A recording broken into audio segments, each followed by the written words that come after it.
Well, hello and welcome. You're watching Midday Market Mood Check on Moneycontrol. I'm Nandita, Khemka, and I have with me my colleague Yatin, Mota.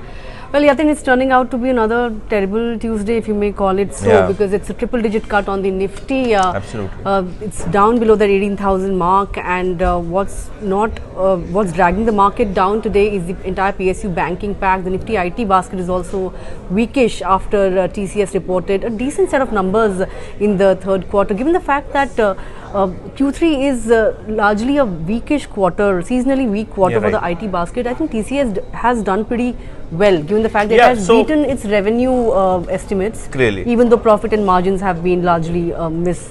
So I think, Nandita, the management has really spoken about a margin trajectory, which is higher from here on.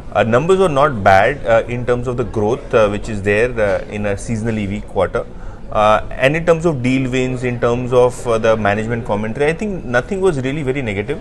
Obviously, the market is really concerned about how really things shape up 2 quarters down the line, because everybody is talking about a recession. But bear in mind one fact, that Indian IT, nobody can do without it. Technology is something which is the backbone of businesses now across the globe. There might be a temporary phenomenon wherein there could be a 1-2 quarter slowdown. But if you were to believe a lot of experts, including Prashant Jain, who was recently interviewed by CNBC, he said that now technology is the backbone of doing business, be it e-commerce, be it banking, be it retail.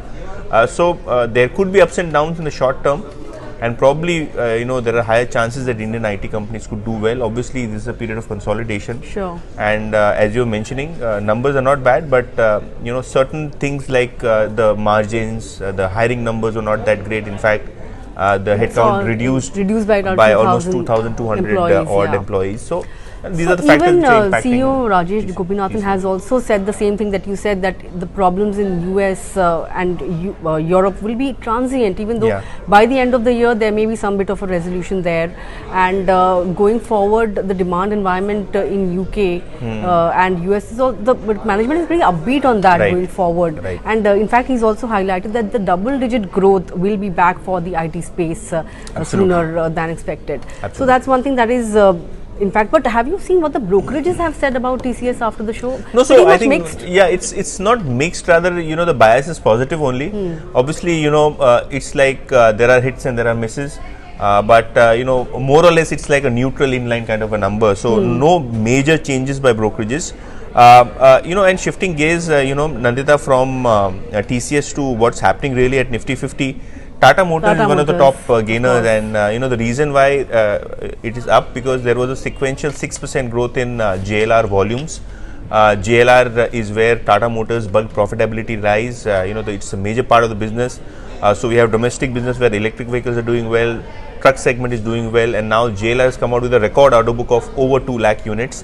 China reopening theme is also one thing, Nandita, which is boding well for Tata Motors. Obviously, the stock was quite underperforming the auto sector, but today finally we have a breakout on the stock. CLSA has upgraded the counter to a buy rating with a target price of 512 rupees. Correct. Also boding well. So brokerages obviously have been upbeat on Tata Motors. Let's see how the second half shapes up.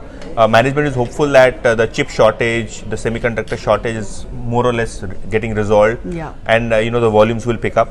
So let's see how really things move up for that counter. Apart from that, we have Apollo Hospitals, Power Grid, Hindalco, Divi's Lab gaining in trade. But look at Adani Enterprise, that stock is down 5%. Moneycontrol did a story that the company is readying for its 20,000 crore FPO. Bharti Airtel has seen some profit taking after yesterday's strong move, 3% down for that one, and SBI, Hero MotoCorp, both down 2% each in trade. If you talk about the mid-cap basket, some of those mid-cap PSU banking pack is not doing pretty well today. IOB, City Union Bank, Bank of Maharashtra, these stocks are among the top losers on the Nifty 500 index. But let's talk about Sona BLW. That stock is up about 8% or so. It made an acquisition in Serbian company, a 54% stake, right? And after that, I think CLSA has upgraded that counter as well. So what are the other counters that are hitting any kind of 52-week high or any kind of benchmark in today's session? We have Mahindra CI and CG Power doing well in trade, both of them at 52-week high. But look at how the broader market is shaping up. Tanla Solutions, that stock is up 6%. We have Hindustan Copper, and metals, base metals have had a rally yesterday in LME trade. So we have Hindustan Copper, MOIL, all of these metal and mining stocks up in trade. We also have GSPL, Motherson Sumi, Tata Investments, CRISIL, kind of stocks which are doing well in trade. But the broader market is quiet, and that's possibly the reason why the market breadth is almost 1:2. So 1 advance and 2 declines. Broadly, the market is stable because of the IT pack dragging down, Reliance dragging down. I think the markets are slightly under pressure.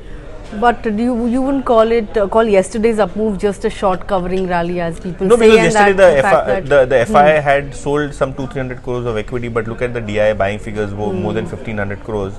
So I think the DIIs are pumping in money, the locals are pumping in money, and no major FI sell flows. So let's see how really does the second half of this trading session move. Sure. Also, when you just wanted to speak about the global markets, later tonight, Fed Chief Jerome Powell will be speaking at a conference, and these will be his first comments after the December monetary policy meeting. So that is something that the US, in fact, the global markets will be watching out for, and maybe even we will be taking up cues from that in tomorrow's session. So we will be watching out for that. And with that, it's a wrap on this midday market mood check on Moneycontrol. But stay tuned for more market updates and, of course, for other financial news.